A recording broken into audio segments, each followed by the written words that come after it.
히브리서 9장.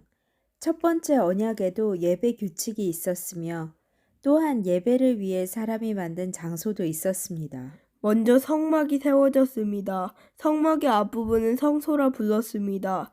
그곳에는 촛대와 빵이 놓여진 상이 있었는데 하나님을 위해 거룩하게 예비된 것이었습니다.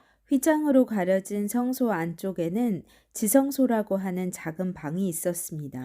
그곳에는 향을 피우는 금제단과 금으로 입혀진 법궤가 놓여 있었습니다. 법궤 안에는 만나를 담은 금 항아리와 아론의 쌍난 지팡이 그리고 옛 언약이 새겨진 돌판들이 들어 있었습니다. 법궤 위에는 하나님의 영광을 나타내는 날개 달린 생물인 그룹들이 날개로 뚜껑을 덮고 있었습니다. 그러나 지금 이런 것들에 대해서 일일이 다 말할 수는 없습니다. 이 모든 것이 성막 안에 준비되어 있어서 제사장들은 언제나 첫 번째 방에 들어가 예배를 드렸습니다. 그러나 두 번째 방에는 오직 대제사장만이 1년에 한 번 들어갈 수 있었습니다. 또 대제사장도 피 없이는 결코 그곳에 들어갈 수 없었습니다. 그는 그 피를 자기 자신과 백성의 죄를 위해 하나님께 드렸습니다. 이것은 그들이 모르고 지은 죄를 위하여 드리는 것입니다. 성령은 이것을 통해 옛 성막 제도가 그대로 남아있을 때는 지성소로 들어가는 길이 아직 열려있지 않다는 것을 보여주셨습니다. 이것은 현재를 위한 비유입니다. 예물과 제사로는 예배드리는 자의 마음속까지 깨끗하게 할 수 없습니다. 이것은 단지 먹고 마시고 여러 가지 몸을 씻는 등의 예식으로서 하나님의 새 법이 올 때까지만 적용되는 것입니다. 그러나 그리스도께서는 지금 우리가 가지고 있는 좋은 것들의 대제사장으로 오셨습니다. 그는 더 크고 완전한 성막에 들어가셨습니다. 그것은 사람의 손으로 지은 것이 아니며 이 세상에 속한 것도 아닙니다. 그리스도는 단 한 번 지성소로 들어가셨습니다. 그분은 염소나 송아지의 피가 아닌 자신의 피를 가지고 지성소로 들어가셔서 우리를 죄에서 완전히 자유롭게 해주셨습니다. 염소와 황소의 피와 암소의 죄를 부정한 사람에게 뿌리면 그 육체를 다시 깨끗하게 할 수 있습니다. 그렇다면 영원하신 성령을 통해 하나님께 자신을 완전한 제물로 드린 그리스도의 피는 어떻겠습니까?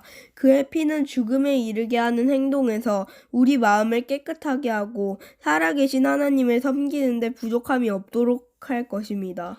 그러므로 그리스도께서 새 언약의 중보자가 되셨습니다. 이제 하나님께 부르심을 받은 자들은 하나님께서 약속하신 영원한 복을 받을 수 있게 되었습니다.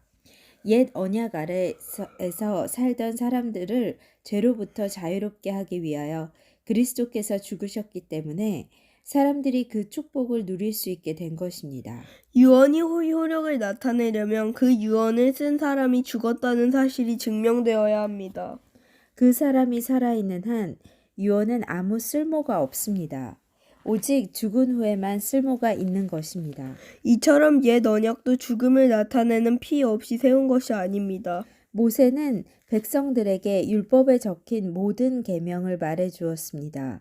그리고 송아지의 피를 물과 함께 섞은 다음 붉은 양털과 우슬초에 적셔서 율법책과 백성들에게 뿌렸습니다. 그리고 이것은 하나님께서 여러분께 순종하라고 명령하신 언약의 피입니다. 라고 말했습니다. 모세는 성막과 예배에 쓰이는 모든 물건에도 그런 방법으로 피를 뿌렸습니다. 율법은 거의 모든 것이 피로써 깨끗해지며 피 흘림이 없으면 죄의 용서도 없다고 말합니다. 하늘에 있는 참된 것들을 모방한 이 땅의 모형은 동물의 피로 깨끗해져야 합니다. 그러나 하늘에 있는 것들은 더 좋은 제물이 필요합니다. 그리스도께서는 사람이 지은 지성소에는 들어가지 않으셨습니다. 그것은 참된 것의 모형일 뿐입니다.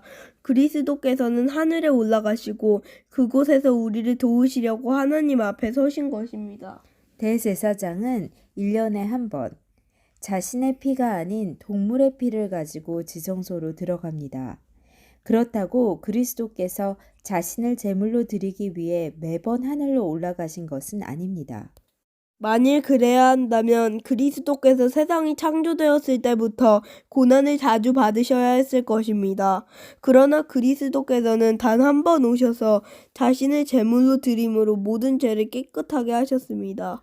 사람들은 모두 한 번은 죽습니다.